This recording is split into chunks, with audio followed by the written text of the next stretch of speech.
Buenas noches, ¿cómo están? ¿Trajo su Biblia? ¿Sí o no? Abra conmigo su Biblia en la primera carta de Pedro, en el capítulo 4, por favor. Primera de Pedro, capítulo 4.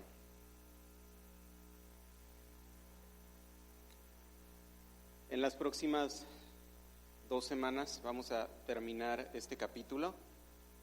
Vamos a avanzar hasta donde podamos.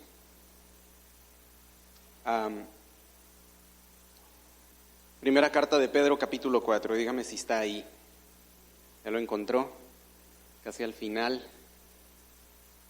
En el capítulo 4 vamos a leer los primeros versículos. ¿Están listos? Le voy a pedir que se ponga de pie. Déjame apagar esto.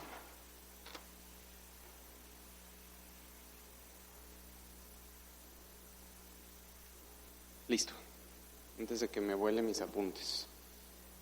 Capítulo 4, verso 1. Vamos a leer en el 1 ahorita, a ver dónde nos detenemos. No vamos a ver todo el capítulo hoy. Dice, puesto que Cristo ha padecido por nosotros en la carne, vosotros también, armaos del mismo pensamiento. Pues quien ha padecido en la carne, terminó con el pecado, para no vivir el tiempo que resta en la carne conforme a las concupiscencias de los hombres, sino conforme a la voluntad de Dios. Baste ya el tiempo pasado para haber hecho lo que agrada a los gentiles, andando en lascivias, concupiscencias, embriagueces, orgías, disipación y abominables idolatrías. A estos, o sea, a los gentiles de los que nos habló allá, en el versículo 3 nos dice de haber hecho lo que agrada a los gentiles, a esos gentiles, a estos les parece cosa extraña que vosotros no corráis con ellos en el mismo desenfreno de disolución y os ultrajan. Pero ellos darán cuenta al que está preparado para juzgar a los vivos y a los muertos. Por esto también ha sido predicado el evangelio a los muertos, para que sean juzgados en carne según los hombres, pero vivan en espíritu según Dios. Mas el fin de todas las cosas se acerca. Sed pues sobrios y velad en oración. Hasta aquí nos vamos a detener. Mi Dios, te doy gracias esta noche por el privilegio que siempre tenemos de abrir tu palabra. Gracias porque está en nuestro idioma.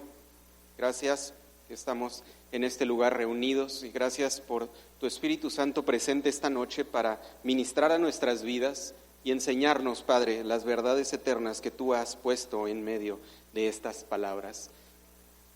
Padre, danos oídos para oír y ojos para ver, y que las verdades de tu palabra sean tales esta noche que podamos verlas con claridad y al hacerlo seamos edificados a la hermosa imagen de tu Hijo, y que podamos, mi Dios, glorificarte en todo cuanto hacemos dentro y fuera de tu casa. Te lo pedimos en el nombre de Jesús. Amén. Bien, vamos a considerar estos versículos. Vamos a leer leímos desde el versículo 1 al versículo 7. Sí, ya se puede sentar, gracias. Vamos a tratar de terminar o avanzar lo suficiente para poder terminar este capítulo en la próxima 1 o 2 semanas más. Estaríamos terminando nuestra serie, el resto del capítulo 4. Vamos a empezar otra vez. Fíjense bien, capítulo 4, verso 1, inicia con una palabra que es, ¿cuál? Puesto. Porque, o dado que, o existiendo el hecho de que algo,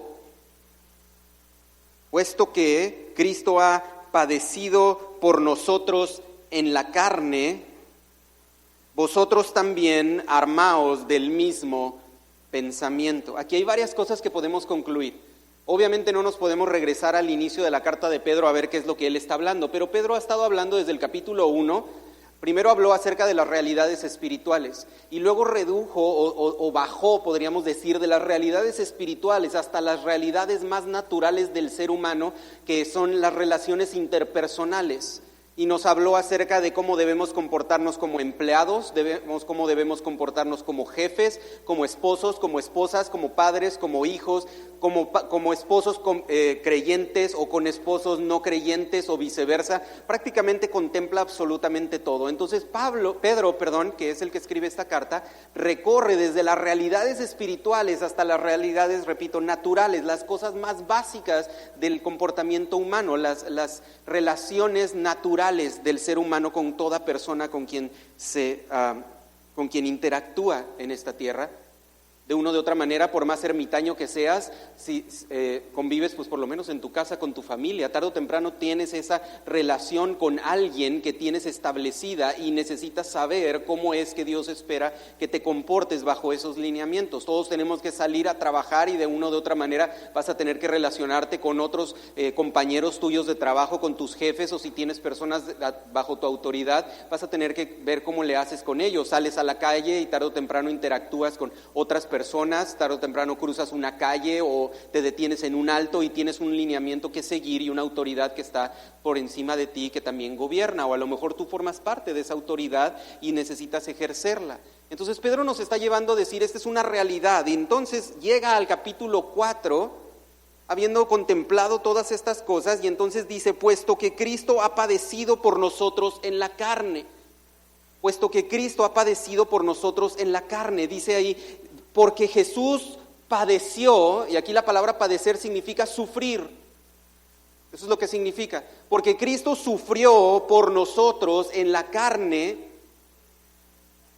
Dice, la conclusión, yo quisiera, mi Biblia, la Biblia de Enrique, diría, porque Cristo padeció por mí en la carne, Enrique no va a tener que pasar por ningún sufrimiento. Eso es lo que mi Biblia diría si yo lo hubiera escrito. Eso es lo que yo quiero que la Biblia diga. Porque Cristo padeció por mí en la carne, yo no voy a padecer absolutamente nada. Sin embargo, no es lo que dice. Dice ahí, lo voy a volver a leer, puesto que Cristo ha padecido por nosotros en la carne, vosotros también, ¿qué dice? Armaos del mismo. Podríamos subrayar la palabra mismo ahí. Te voy a decir por qué, porque nos dice muchas cosas.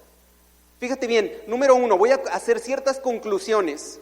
Número 1, si dice ahí que nosotros debemos armarnos del mismo pensamiento con el que Cristo se armó, estoy concluyendo que Cristo en algún momento de su vida se armó de un pensamiento y yo soy llamado a armarme del mismo pensamiento del cual Él se armó. ¿Tiene sentido lo que acabo de decir, verdad? Porque dice, a vosotros también armaos del mismo pensamiento. Está diciendo, hagan lo mismo que Cristo hizo. Ahora te voy a hablar un poquito acerca de eso, porque podríamos decir, ¿cómo es que Cristo logró hacer lo que hizo? Podemos asomarnos un poco a la manera en la que lo hizo. ¿Cómo lo hizo? Se armó de un pensamiento. Literalmente la palabra armaos que aparece ahí habla acerca de utilizar o de equiparse con un arma. Normalmente el arma sirve ¿para qué? Para combatir, para pelear o para defenderse, ¿o no? Algunos dicen, no, pues yo solamente me estaba defendiendo, utilicé mi arma en defensa propia. O en otras ocasiones utilizamos nuestras armas en forma de ataque. Pero al final de cuentas habla de un conflicto, y esta palabra literalmente es una palabra militar, significa equiparse con algo, con el propósito de hacer algo. No es una herramienta necesariamente con el sentido de construir, sino con un sentido de luchar. Armaos del mismo pensamiento, puesto que Cristo, nosotros somos llamados a equiparnos, a tomar la misma mentalidad. La palabra pensamiento aquí no es un pensamiento. Piensa cosas bonitas, a veces nos dicen, ¿verdad? Se despiertan los niños en la noche porque les dio miedo o algo, y ¿qué les decimos? Regrésate a tu cama, solo piensa cosas bonitas. Piensa que estás en un lugar bonito y que todo está bien. Piensa que estás en ese lugar donde tú quisieras estar, piensa que estás en Disneylandia o algo. Eso no sirve de nada. Si fuiste niño, sabes que eso no sirve de nada. Para mí eso significa papá está cansado, ¿verdad? Eso es un pensamiento, eso no sirve. Este pensamiento va más allá. Este pensamiento del cual Cristo se armó, fíjate, en Hebreos, pon tu dedo ahí, regrésate tantito a Hebreos, no estamos muy lejos, estamos a un libro de distancia. En Hebreos capítulo 4, verso 12, uno de los mejores versículos de toda la Biblia, donde la Biblia habla de la Biblia. Hebreos 4:12 dice, porque la palabra de Dios es, ¿qué? Viva y eficaz, y más cortante que toda espada de dos filos, que penetra hasta partir el alma y el espíritu, las coyunturas y los tuétanos, y discierne los ¿qué?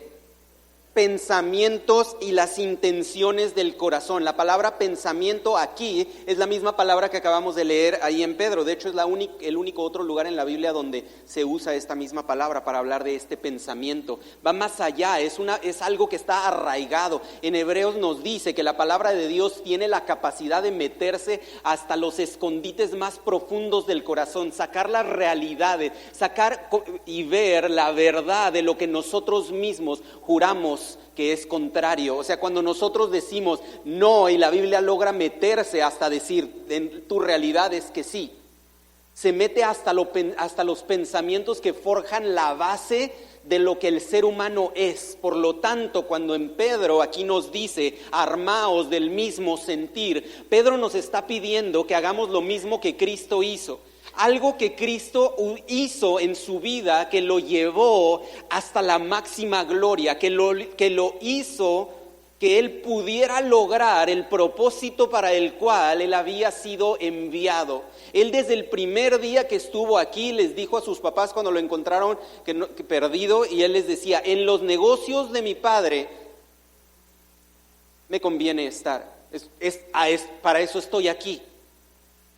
Jesús estaba determinado desde el inicio, se armó de un sentir que sí requirió de un crecimiento, de ser forjado. La palabra de Dios nos dice que Cristo aprendió obediencia, fue formado como ser humano para poder lograr, pero esa formación requirió que Él tomara la determinación de armarse de un pensamiento. Pero Cristo tenía algo que de una o de otra manera nosotros no tenemos, en un sentido no es algo que Él poseía que nosotros no, y eso es que Él sabía exactamente lo que Él tenía que hacer. ¿Se acuerdan el primero de sus milagros en las bodas de Canaán, convirtiendo el agua en vino? ¿Se acuerdan? Viene su mamá y le dice, oye, pues necesitamos ¿Y qué les responde Jesús? No es mi tiempo, o sea, ¿qué quieres conmigo? No es el momento. Dice que terminando ese suceso, querían ya subirlo al trono como rey, y dice que Él pasó en medio de ellos a escaparse porque no era lo que Él venía a hacer. Él estaba armado de un pensamiento, tenía una misión, tenía un propósito, y Él sabía exactamente lo que tenía que hacer. Lo hizo todo calculado, específico. Él sabía cada paso, Él sabía cada momento, Él sabía cada cosa que tenía que decir, que tenía que hacer. Él era obediente al Padre, dirigido por el Espíritu. Cristo sabía exactamente lo que Él tenía que hacer. En eso Él era un sentido estricto diferente a nosotros. Él tenía un propósito específico. Nosotros podríamos decir, nosotros somos llamados a mostrar la gloria de Cristo al mundo. Nosotros somos llamados a pasar a ser semejantes de Dios en la manera en la que nosotros nos vamos acercando a Él y vamos permitiendo que el Espíritu Santo gobierne nuestras vidas. Eso es nuestro llamado, pero eso es un llamado un tanto genérico, porque tanto el que trabaja en una pizzería como el que trabaja sentado al lado del presidente de la República como cristiano es llamado a exactamente lo mismo, aunque en una práctica diaria pueda no ser exactamente la misma acción. Pero nosotros, como resultado de lo que Cristo hizo, tenemos un plan trazado. ¿Se acuerdan? Jesús por eso les decía, yo soy el que camino, yo soy la verdad y yo soy la vida. Por eso Jesús les dijo a sus discípulos, ¿cómo me dicen que no saben a dónde voy? ¿Cómo me pueden decir que no saben el camino si han venido caminando conmigo, atravesando el desierto, atravesando por esta tierra por 3 años? Me han visto hablar, me han visto comportarme, han visto cómo le hago, han visto lo que yo les dije que va a suceder, ya les dije lo que ustedes tienen que hacer, los he estado enseñando, los he estado ministrando en el Espíritu, he estado mostrándoles cómo yo soy el que les dije que habría de venir, y tal es así que ustedes me han venido siguiendo. Nosotros tenemos algo hermoso, inclusive podría voltear la moneda y decir, así como Cristo tuvo algo que nosotros no tenemos, que es un propósito específico, muy claro y marcado, exacto de lo que tenemos que hacer, pero sí tenemos algo en el 2019 que los apóstoles no necesariamente tenían. Nosotros tenemos el Antiguo Testamento. Cuando Cristo tomaba la lectura del Antiguo Testamento, Él se veía en un espejo. ¿Están de acuerdo? Él veía, como se acuerdan, camino a Emaús, no dice que Él abrió las Escrituras y les mostró desde los profetas, desde Moisés, de dónde apuntaba la palabra a esa persona de la que ellos decían que había muerto y que todo se había terminado. Y Él les decía, ¿no pueden ver? Jesús tomaba el Antiguo Testamento y cuando lo hablaba se estaba mirando en un espejo, estaba plasmando, como nos dice Hebreos 1:1, Él es la imagen clara, viva de quien Dios es, y cuando Él se presentó, estaba haciendo el Antiguo Testamento una realidad. Después vinieron los apóstoles que tuvieron el ejemplo de Cristo, y los apóstoles nos mostraron cómo se ve seguir los pasos de Cristo. Entonces tenemos el Antiguo Testamento que nos muestra a Cristo, tenemos a Cristo, su vida literal en los evangelios descrita, lo vimos morir y resucitar y ascender, lo vimos crear la iglesia y los vimos a los apóstoles, algunos ministrando, otros martirizados con todo tipo de historias, los vimos vivir. Y luego tenemos todavía, si nos saliéramos de la Biblia, y tenemos a través de la historia las narrativas y las biografías de tantos hombres que nos han mostrado cómo vivir. Y si hubiera un año, un momento de la historia donde no hay pretexto para vivir un cristianismo real, es el 2019. Si hay un lugar en el planeta donde no tenemos un pretexto para vivir un cristianismo real, es en Tijuana, Baja California, en playas de Tijuana, porque no hay soldados allá afuera, las puertas están abiertas, la palabra de Dios está en tu mano, el Espíritu de Dios está presente, la obra de Cristo está completa, y tú y yo estamos aquí sentados, llamados, como nos dice ahí, a armarnos del mismo sentir que le dio la victoria suprema a nuestro Señor y Salvador. No hay pretexto, mi estimado hermano, no hay pretexto. En los tiempos de la Reforma la gente hacía fila para leer una sola Biblia que estaba encadenada a un poste, y solo personas que sabían hablar ciertos idiomas. Yo una vez leí un testimonio de un hombre que para poder leer un comentario bíblico y una Biblia en otro idioma tuvo que aprender todo un idioma nuevo que no era el suyo para poder leer, y tú y yo la tenemos en español, la tienes de colores, la tienes subrayada, la tienes en letra grande, en letra pequeña, la tienes en azul y la tienes en morado y la tienes en verde y la tienes en todo tipo de colores y sabores, y como la quieras, la tienes en el teléfono, la tienes en audio, la tienes en todo. No hay pretexto para nosotros como cristianos para vivir un cristianismo verdadero. Somos llamados, puesto que Cristo padeció por nosotros en la carne, nosotros también debemos armarnos del mismo pensamiento. Qué hermoso que tenemos nosotros todos esos ejemplos, todo aquí.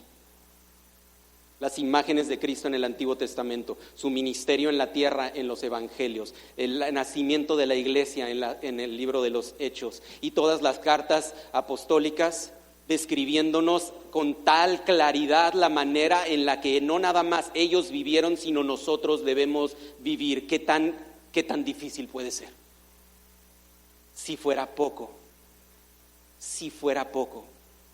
el Espíritu de Dios mora en todo creyente. El Espíritu de Dios, aquel que resucitó a Jesús de entre los muertos, mora en todo creyente. ¿Qué excusa tengo yo delante de Dios para decirle, Padre, es que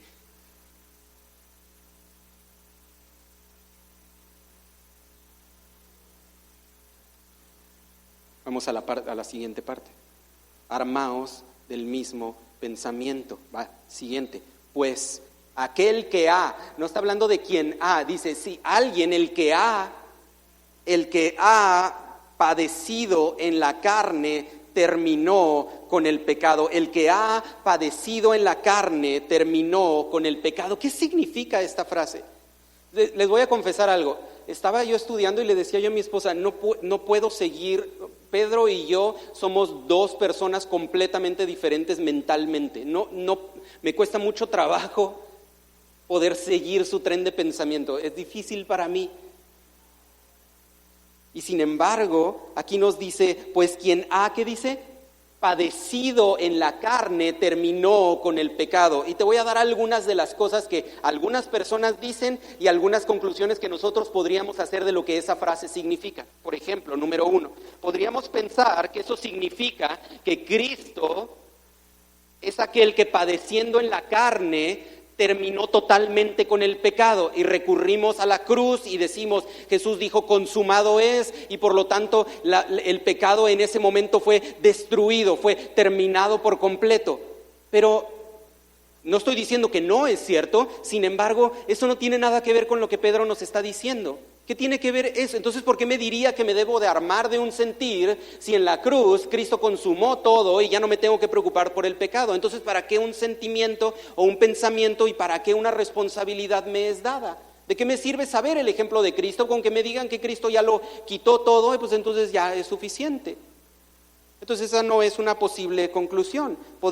Otras personas piensan que esto significa que todo aquel que ya sufrió en la carne, esto es pasar a vida eterna, que los cristianos ya no pecan. Que los cristianos no pecan, que no se deben preocupar por el pecado, que ni siquiera debes angustiarte, no te debes preocupar. Algunos se extienden hasta decir, ni siquiera necesitas arrepentirte, no tienes nada que pedir perdón, todo está pagado, todo está bien, eres libre, no te preocupes, descansa a gusto, tranquilo. Lo cual tampoco es el tono de lo que la Escritura nos habla, mucho menos el tono de lo que Pedro está hablando aquí, porque nos habló allá atrás de responsabilidades. Continuamos entonces, podría ser, algunos otros se refieren a que dicen, bueno, esto se refiere padecer en la carne al grado de terminar con el pecado, significa que cuando yo me muera, o sea, cuando yo respire mi último respiro en esta tierra y vaya allá, voy a recibir un cuerpo nuevo en donde el pecado ya no va a tener ninguna participación, no va a estar presente y por fin voy a haber terminado por el pecado y por lo tanto, entonces ya no me tengo que preocupar. Lo cual tampoco es lógico, les voy a decir por qué. Porque ¿por qué Pedro me diría que mientras vivo me debo de armar de un sentir, mientras que al mismo tiempo me dice que hasta que me muera voy a poder terminar finalmente con el pecado? Eso es algo lógico, todos lo sabemos. Te vas a morir, vas a pasar a la presencia de Dios, vas a recibir tu cuerpo glorificado si es que estás en Cristo y finalmente el pecado va a ser erradicado por completo de tu vida. O vas a ser permanentemente gobernado por el pecado y vas a pasar una eternidad alejado de Dios, cualquiera de las dos opciones. Pero ¿por qué nos diría esto? Quiero que veas conmigo la palabra terminar. Quiero que veas conmigo la palabra terminar. La palabra terminar aquí habla acerca de una labor. Les voy a mostrar unos versículos donde aparece esta palabra terminar con el pecado. Pon tu dedo ahí en Pedro, acompáñame a Romanos. Y quiero que conmigo pienses que nos estamos no nada más pasando a otro libro de la Escritura, sino nos estamos pasando a otro autor de la Escritura. Esto es, estamos pasando de la carta de Pedro a la carta a los Romanos que fue escrita por Pablo. Porque es importante que a la hora de cambiar puedas darte cuenta que son dos personas diferentes hablando acerca del mismo tema. Romanos capítulo 13, verso 14. 13, 14. Voy a leer obviamente un poquito más arriba, pero ese es nuestro verso.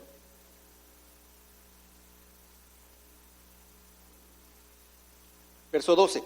La noche está avanzada y se acerca, ¿qué? Se acerca el día. Es un ejemplo de hablar acerca de que por fin va a terminar todo esto, ¿verdad? Desechemos pues las obras de las tinieblas y vistámonos las armas de la luz. ¿Puedes ver el vocabulario militar otra vez? Allá vimos, Pedro nos estaba hablando de armarnos, de tomar el arma del pensamiento. Aquí nos está hablando Pablo acerca de también armarnos con armas de luz. Verso 13, andemos como de día. ¿Cómo? Honestamente, no en glotonerías y borracheras, no en lujurias y lascivias. Mira, vuelvo otra vez a decirte, estamos hablando de dos autores diferentes y prácticamente están citando la misma lista de circunstancias. Las leímos hace ratito ahí en la carta de Pedro. Lascivias, no en contiendas y envidia. Versículo 14, que era nuestro verso, sino, ¿qué dice ahí? Vestíos del Señor Jesucristo y no, ¿cómo?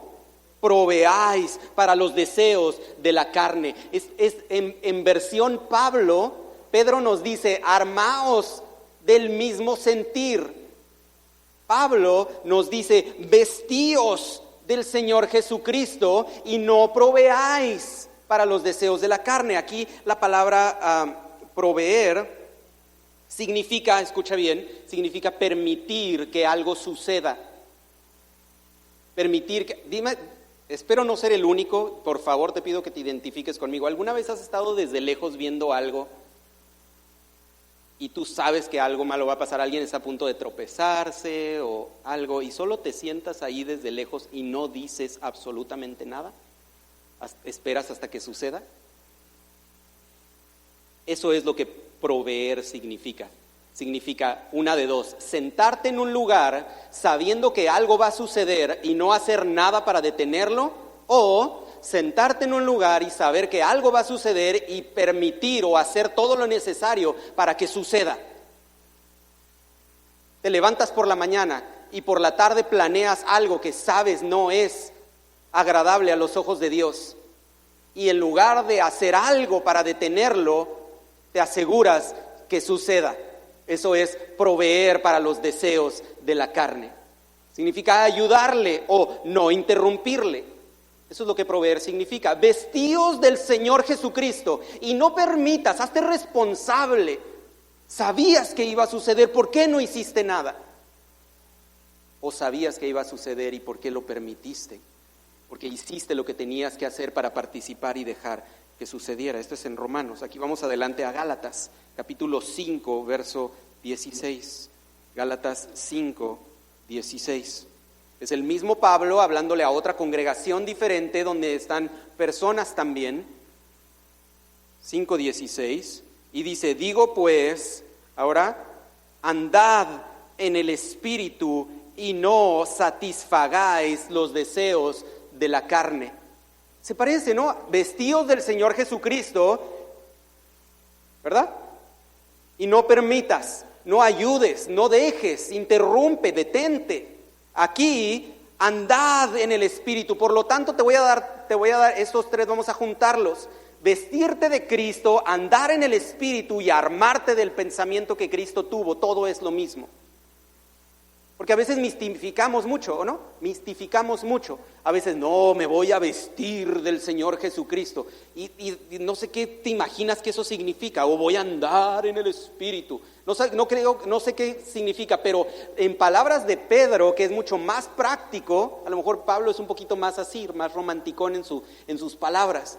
Pedro es a lo que va, ármate del sentir, piensa como Cristo pensaba, es lo que está diciendo. Cristo se anticipaba, ¿o no? Venían con él y le decían, nos dice la Escritura, y buscando tentarle venían y le preguntaban, ¿es lícito esto y el otro? Esto y le hacían preguntas. ¿Y qué hacía Cristo? Armado de un pensamiento, se anticipaba y no se permitía ni a él mismo ni a los suyos caer en ninguna de las trampas que se le ponían. Él estaba siempre armado, presto, no se quedaba dormido, no estaba ahí esperando, ay, ¿qué pasó? O pensando, bueno, al cabo Dios se encarga porque Dios sabe y Dios es poderoso y yo ando en el Espíritu, entonces el Espíritu se va a encargar de pelear mis batallas. Hermano, según Pedro, tú mismo debes armarte de ese pensamiento. Es tu responsabilidad como un siervo de Cristo armarte del pensamiento de tu Señor. pero nos dice la segunda parte de Gálatas, no satisfagáis los deseos de la carne. Les voy a decir que satisfacer se parece a terminar con el pecado. Satisfacer significa terminar o consumar, llevar a término, Yo le doy gracias a Dios que yo no soy cocinero, porque yo sacaría las galletas antes de que se terminen de cocinar, porque no me gusta esperar. Huele a galletas, necesito abrir el horno. No importa, pero te vas a quemar, no importa, necesito. ¿Por qué? Porque no llevo las cosas al final, a que se terminen de hacer, a que se terminen de procesar. En el sentido invertido, terminar con el pecado significa llevar el pecado a terminación. Significa llevar el pecado hasta donde el pecado te vaya a llevar. Y te voy a mostrar un versículo que nos muestra esto todavía más. Les voy a poner un ejemplo. ¿Se acuerdan Cristo en el jardín? Pedro sale bravo y saca la espada y lo empieza a defender. ¿Y qué le dice Jesús? Está diciendo, Pedro, no entiendes. Yo no estoy en este lugar en control de ellos. No es que ellos son más fuertes que yo. Mira el sentir, el pensar de Cristo. Escucha bien.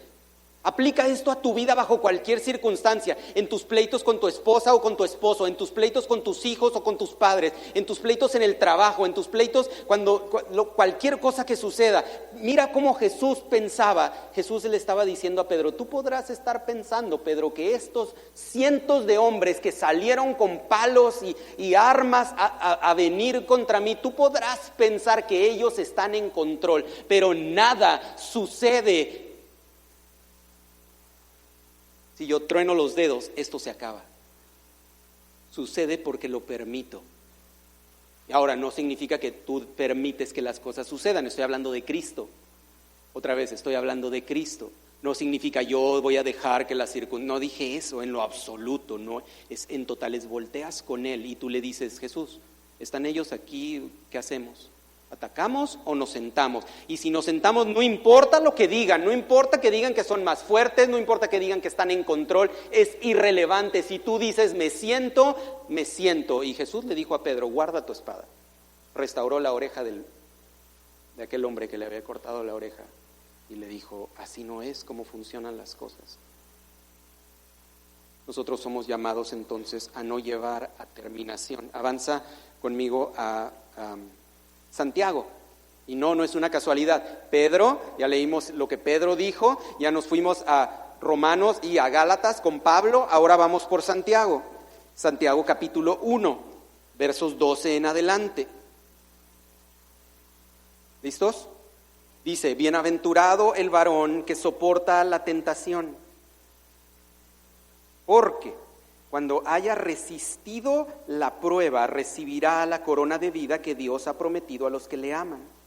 Cuando alguno es tentado, mira las palabras de ahora esta es otra persona, inspirada por el mismo Espíritu, mandando exactamente el mismo mensaje.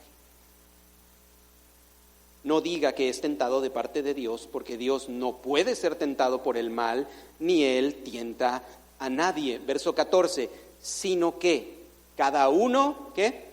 Es tentado cuando de su propia concupiscencia es atraído. Quiero que veas el proceso para que veas lo que la palabra terminar con el pecado significa. Empezamos. Cuando de su propia concupiscencia, primero atraído, seducido. Entonces la concupiscencia, después que ha concebido, da a luz el pecado. Y el pecado, siendo ¿qué? Consumado, da a luz ¿qué? La muerte. Ese es llevar a terminación con el pecado. Hermano, ahora regrésate a Pedro y te voy a mostrar qué es lo que quiere decir esa frase que acabamos de leer, que podía parecer difícil. Para hacerlo, voy a hacer algo un poquito extraño. Te voy a describir. Vamos al verso 3. Regresamos a Pedro, capítulo 4, verso 3. Baste ya el tiempo pasado para haber hecho lo que agrada a los gentiles, andando en lascivias. ¿Sabes qué? Mira, la palabra lascivia puede sonarte como algo sexual y potencialmente sí, pero eso no necesariamente es lo que significa. Literalmente la palabra lascivia significa sin continencia. significa cuando haces algo sin intención de detenerte. Cuando lo haces sin freno, cuando dices lo voy a hacer y lo voy a hacer completo. O sea, voy a hacer, como me voy a gastar todo el dinero que tengo, voy a soltarlo todo, voy a hacerlo completo, sin continencia, sin detenerte, sin frenos. Y luego la palabra, ¿cuántas veces nosotros hemos hecho eso? No, voy a poner un ejemplo bien tranquilo. Hay comida que tú sabes que te cae mal en tu casa. Y empiezas con una cucharada, y luego otro pedazo, y luego otro pedazo, y luego otro pedazo, y luego otro pedazo, y no tienes freno. Hasta que llegas, hasta que se acaba la gasolina, hasta que llegas al final de la ruta, hasta que cumples todo lo que querías. Eso es lo que lascivia significa. Y después dice concupiscencias. La concupiscencia literalmente significa estar enfocado en algo. ¿Conoces a una persona, o a lo mejor tú eres una de esas, que solo habla de una sola cosa? No hablas ahí viene y no, va a empezar a hablar de, o no, a lo mejor ese eres tú y tú dices, no conozco a nadie, entonces eres tú. Pregúntale a los de al lado y te van a decir que eres tú. Solo habla de una cosa. Es lo que concupiscencia significa, cuando pones tu mira en una sola cosa y nada más importa. Cuando estás dispuesto a cometer tales actos que pasas por encima de quien sea para cometerlos, sin freno, con un completo enfoque en una sola cosa. Y luego dice embriagueces, que significa desbordar de vino. Habla de, que puedes ver que estas tres, nada más llevamos tres palabras, y aunque una potencialmente habla de aspectos sexuales y el otro como embriagueces habla de vino, ambas o las tres nos están hablando de un exceso, de una falta de control, de un enfoque único, de un desinterés de lo demás, de irresponsabilidad total. Después habla de orgías que tristemente yo hubiera a lo mejor preferido que significara lo que yo entiendo por la palabra orgía. Pero ¿saben qué significa orgía? Literalmente es una fiesta, escúchame muy bien, porque si tienes vecinos que les gusta el karaoke y ese tipo de cosas, literalmente, bíblicamente eso es una orgía. Una fiesta ruidosa, donde potencialmente los sentidos sean inhibidos y actos vergonzosos terminen por cometerse. Esa es la descripción de una orgía. Y después, disipación. Literalmente el diccionario dice, donde hay alcohol y ruido. ¿No conoces esos lugares? Estamos llenos de esos lugares y todos son de noche. Y luego, abominables idolatrías, que significa un servicio a un ídolo o a una imagen de una forma inapropiada. Otra vez, una abominable idolatría significa una adoración a algo de una forma inapropiada. Como cuando amas de más algo que no debes tratar de esa forma. Cuando pones tus ojos en tu carro, o pones tus ojos en tu casa, o pones tus ojos en tu físico, o pones tus ojos en tu dinero, o pones tus ojos en tu trabajo, o pones tus ojos en la imagen que otras personas tienen de ti. Todo eso es exactamente lo que significa una abominable idolatría.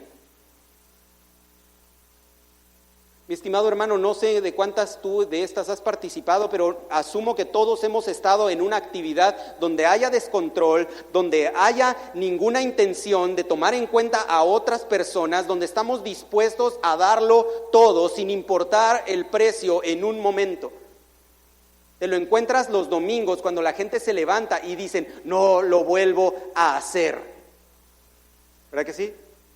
¿Por qué? Porque una noche anterior estaban dispuestos a todo y al día siguiente se arrepienten de haber perdido lo que perdieron. ¿Cuántas veces tú y yo nos hemos metido en circunstancias donde quisieras poder meterte a la mente de otras personas o tratar de borrar acciones que has cometido y cómo te has lastimado a ti mismo en tu salud, cómo has lastimado la vida de tu familia, de tus vecinos, de otras personas?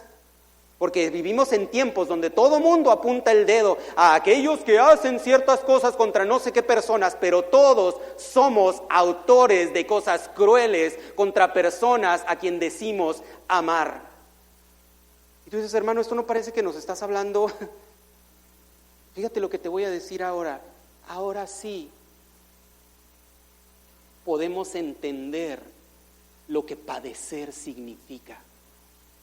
Porque padecer no significa, ay, pobre de mí, es que por eso. Padecer significa que tienes que tomar todas estas cosas y erradicarlas de tu vida.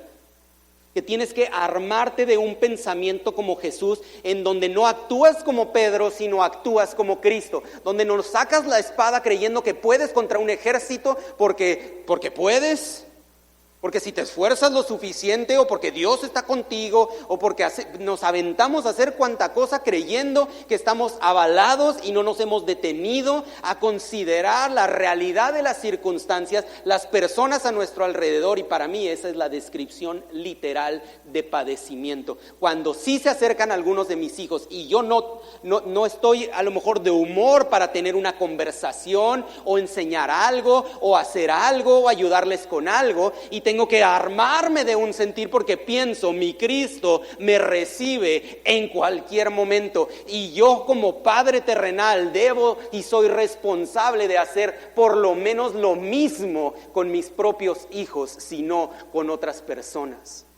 Eso es padecer, eso es sufrir, y para eso se requiere el pensamiento de Cristo, o sea, como lo leímos en palabras de Pablo, andar en el Espíritu, vestidos del Señor Jesucristo. Es muy diferente, ¿no crees? Terminar con el pecado significa que no permitas que el pecado sea llevado a término. Lo planeaste, detente. Ya pagaste, detente. Que se pierda lo que se tenga que perder, pero detente. Haz lo que tengas que hacer, pero detente. Claramente el apóstol Pedro utiliza estas palabras en el versículo 3. Baste ya. Allá en Mateo, en los evangelios, Jesús dijo, baste a cada día su afán. En pocas palabras está diciendo, hay suficiente afán en un día como para que además le quieras echar el afán de mañana al día de hoy. Es la misma frase que aquí el apóstol Pedro está utilizando para decirnos, si estás leyendo esto a los 8 años de edad, basta ya. Pero es que no me he divertido, pero es que no he ido a fiestas, pero es que esto y porque no puedo y que bla, bla, bla. Baste ya. ¿Cuándo es momento para que sea basta? En el momento en el que leemos este versículo. Y si ya lo leíste y te detuviste y unas semanas después está volviendo otra vez tu concupiscencia a seducirte, basta ya, detente. Es una expectativa del Espíritu Santo. Porque no es que no me quiero sentir mal, es que no me quiero que me dé vergüenza cuando me cachen. Es contristar al Espíritu de Dios que mora en ti. Es decirle al Espíritu Santo, no me interesa tu ayuda, no me interesa tu presencia, no me interesa lo que tú quieres. Eso es exactamente lo que hacemos cuando nos enfocamos en una sola cosa y estamos dispuestos a todo. Es volteamos con el Espíritu Santo y le decimos, no quiero tu dirección, no me interesa tu sabiduría, no me interesa tu participación, no quiero tu poder, no quiero tu fuerza, no quiero tu consejo, no quiero tu ayuda, ojalá y no estuvieras aquí. Eso es exactamente lo que le decimos cuando volteamos nuestros ojos y ponemos nuestros ojos en la carne. Mi hermano, si eso no te hace cambiar,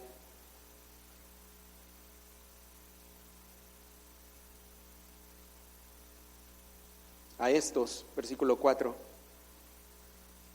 ¿saben que me imagino que Pedro, quiero que pienses en el peso que estas palabras tienen para Pedro?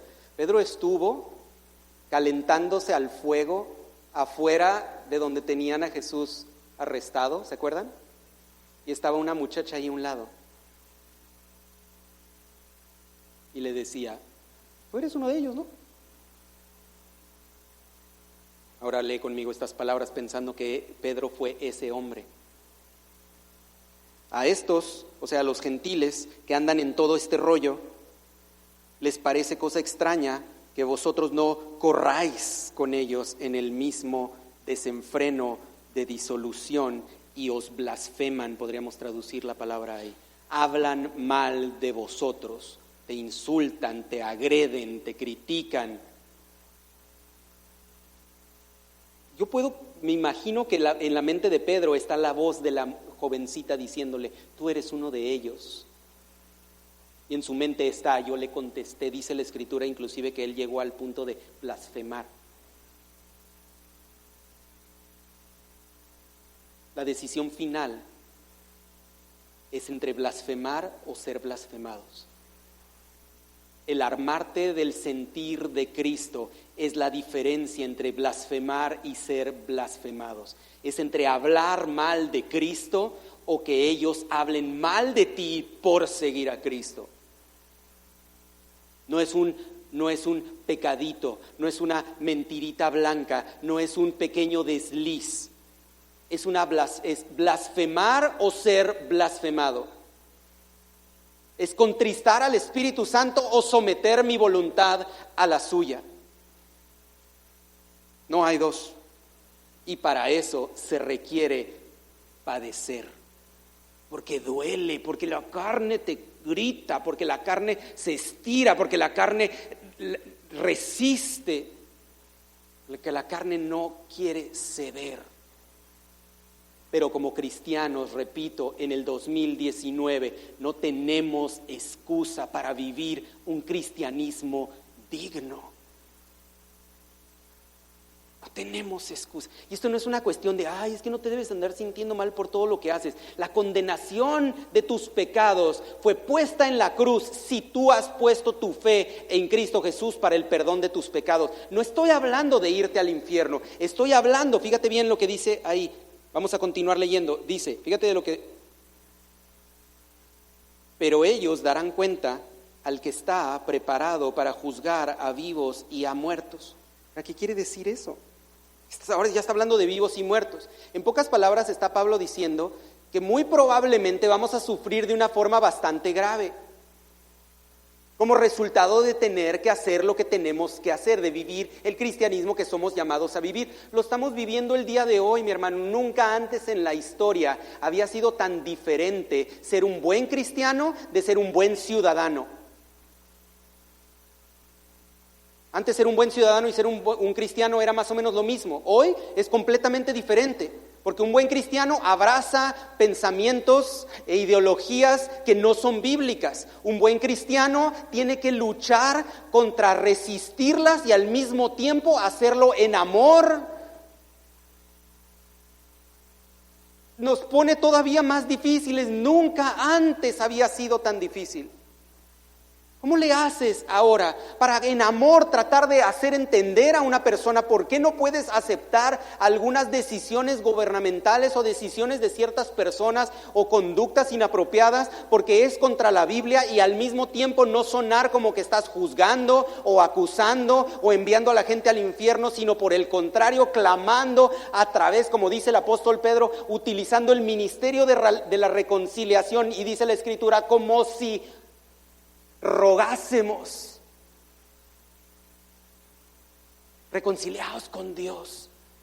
Es nuestro clamor ante el pecado, es nuestro clamor ante, pero ya no somos tachados como, es que esas personas son buenas personas. Ya no funciona así. Ahora sufrimos. Me voy a regresar al versículo 2. Y te voy a decir, bueno, hermano, a lo mejor esto no te refieres tanto a la vida, sino al estilo de vida.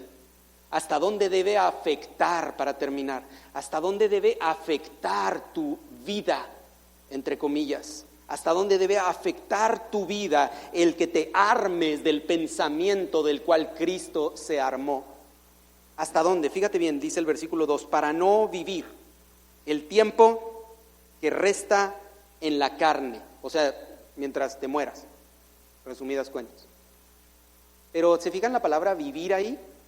Podríamos pensar que después de 3 capítulos de describirnos cómo debemos comportarnos con otras personas, la palabra vida que aparece ahí debería describir el comportamiento de vida, o sea, tu estilo de vida, tus costumbres, las cosas que haces, cómo piensas, tu disciplina y las cosas que te gustan y todo eso. Pero no, aquí la palabra no es comportamiento, aquí la palabra es vida, vida natural, vida animal, vida esencial, una vida nada más que de algo que está vivo.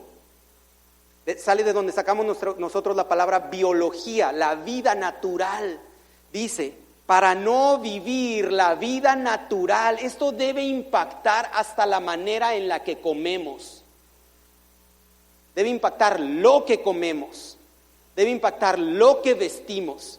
Debe impactar lo que vemos. Debe impactar lo que compramos, lo que tenemos, lo que buscamos, para lo que ahorramos, los lugares a los que vamos, las palabras que hablamos, las direcciones en las que volteamos, los lugares a los que nos dirigimos. No es nada más una conducta, es la esencia natural de la vida. Debe ser modificada por este sentir.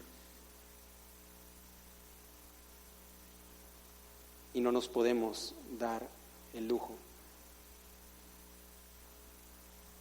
Y si eres como yo, estás pensando, bueno, hermano, ok, ya entendí.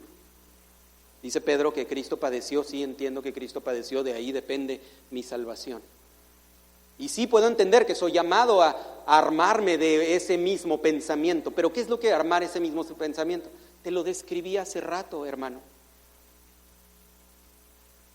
La fuente básica del pensamiento de Cristo está en la palabra de Dios.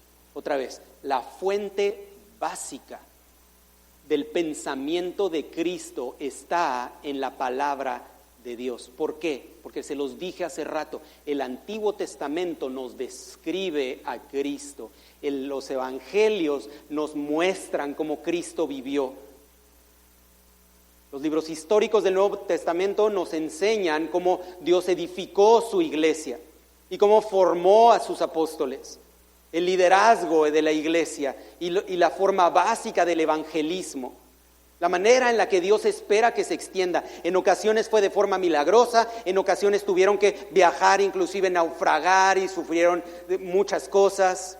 Nos enseña que así es el avance de la vida. Las cartas pastorales nos muestran cómo somos espiritualmente consolados, qué es lo que Dios espera acerca de nosotros. Apocalipsis nos muestra qué es lo que podemos esperar hacia el futuro. Hermano, me decía un hermano hace muchos años, me decía, yo no leo ningún libro cristiano.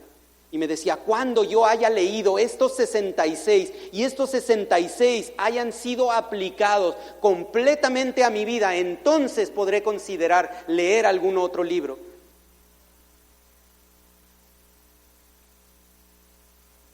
Y a lo mejor para ti tú piensas, hermano, es que si me vas a hablar de sufrimiento, no es nada más dejar de decir groserías o dejar de masticar chicle o ya no ir al cine o lo que sea que piensas que portarte bien significa.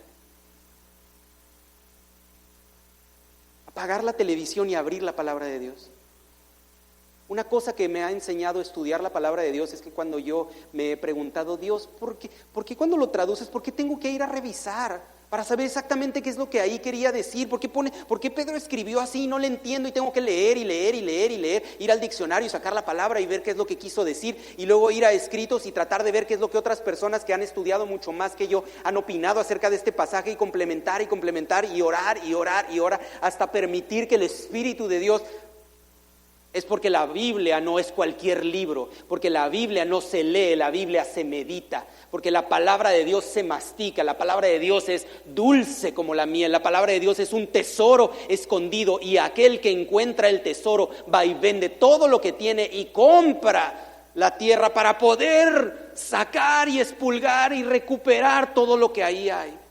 Pero vuelvo a repetirte y con esto termino, en el 2019, 2000 años después de que Cristo no está y la palabra de Dios está en nuestras manos, no tengo excusa para vivir un cristianismo digno y dejarme de niñerías y aferrarme al evangelio y armarme y pedir. Si no entendiste, mi estimado hermano, esta noche mi explicación acerca de lo que armarte del sentimiento y del pensamiento de Cristo significa, ve a tu casa, tírate de rodillas y clama, porque Él está ahí y responderá a tu oración.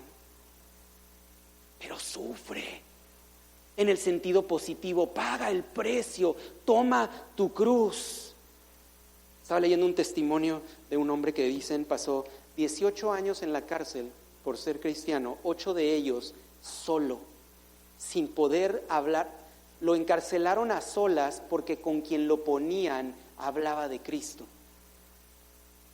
Y su castigo fue, como no paras de hablar de Cristo, te encarcelamos a solas. Pasó 8 años solo en una cárcel.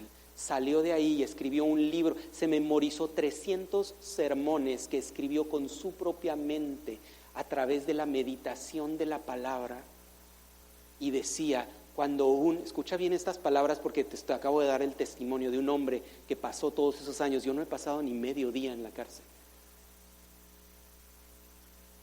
Pero las palabras de este hombre tienen peso por lo que él pasó. Y él decía, cuando un cristiano entra en tribulación, es como si un esposo entrara al cuarto donde está su esposa, porque en medio de la tribulación está Cristo. Él encontró al Señor en las paredes de una cárcel. ¿Cuál es mi pretexto? Estoy seguro que la palabra libertad para mí significa algo completamente diferente de lo que significó para él. Y sin embargo, nada lo detuvo. Que nada te detenga, hermano, porque el Espíritu de Dios mora en todo creyente. Padre, te doy gracias esta noche por la hermosa vida de tu Hijo Jesucristo. Gracias, Padre, por todas las imágenes que nos pintaste en el Antiguo Testamento. Gracias por el arca de Noé. Gracias por la vida de David. Gracias por todos aquellos lugares donde detrás de las historias humanas podemos ver la gloria de tu Hijo. Gracias por su historia en los evangelios. Gracias, Padre, porque quisiéramos y anheláramos tener, como decía el apóstol, todos esos libros que llenarían el mundo de todas las cosas que tú hiciste mientras estabas con nosotros, pero aquellas que decidiste poner a nuestro alcance, Padre, nos muestran de una forma tan palpable quién tú eres. Gracias por la descripción de la manera en la que tú ofreciste tu vida en rescate por nosotros. Gracias porque tenemos el relato del nacimiento de lo que hoy llamamos tu iglesia. Gracias porque salvaste a los primeros gentiles y les diste de tu espíritu, de los cuales nosotros también somos cumplimiento de promesa. Gracias porque somos parte de esos gentiles portadores de tu espíritu, nada más por el simple hecho de haber puesto nuestra confianza en fe, en ese acto que Cristo hizo en la cruz por nosotros.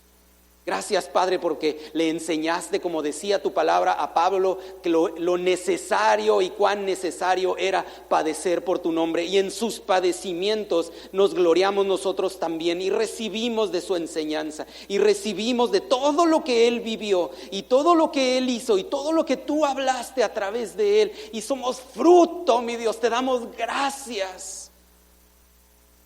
Te damos gracias aún por el arrojo del apóstol Pedro, y te damos gracias porque aún el apóstol quizá olvidado ahí en una isla, el amado apóstol Juan, aún el último de tus apóstoles, castigado a solas en una isla, le mostraste tu gloria y le mandaste que escribiera cosas que solo nuestra imaginación puede mostrarnos, y nos da una seguridad de que pronto, muy pronto, esa trompeta sonará.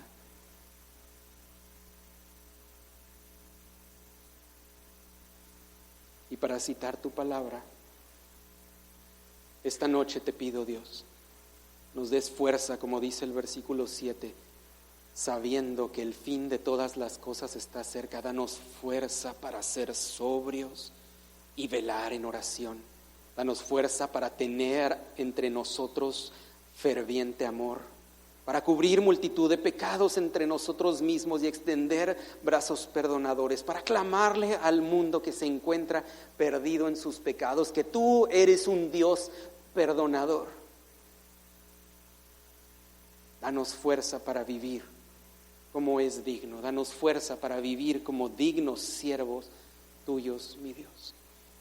Te pido por la vida de cada uno de mis hermanos esta noche, que sus padecimientos les muestren que tú estás con ellos en ese lugar, que sus padecimientos les muestren cómo estás tú edificando sus vidas a través de esos padecimientos, que tú no estás alejado, que tú estás ahí, que cada padecimiento está diseñado por ti para cumplir tu eterno propósito en la vida de cada uno de nosotros, y por lo tanto nuestra protección está garantizada, y por lo tanto nuestra salvación está garantizada, porque tú estás en control de toda circunstancia. Te doy gracias por sus vidas y te pido les bendigas, mi Dios, como tú sabes bendecir, conforme a tu voluntad, conforme a tu propósito. Escucha su clamor, mi Dios, desciende y líbrales, guárdales, susténtales, pero por sobre todas las cosas, santifícales. Te lo pido por los méritos hermosos de tu Hijo, que hacen todo eso posible, los méritos de Cristo Jesús. Amén. Que Dios les bendiga. Están despedidos.